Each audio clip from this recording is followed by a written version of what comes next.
ever been making a brilliant point, feeling like a genius, and then nothing?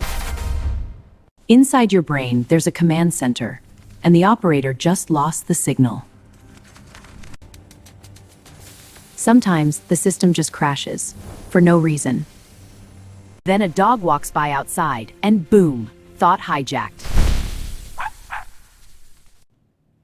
Our brains aren't designed for constant notifications. Your train of thought just derailed at the distraction junction. Stress and anger, they set off fireworks in your head. As a specialist, here's the secret. Breathe. It hits the reset button. One deep breath gives the operator space to find the file. You regain control, smooth sailing ahead. And just like that, the thought is back. Follow for more brain hacks. Enjoy.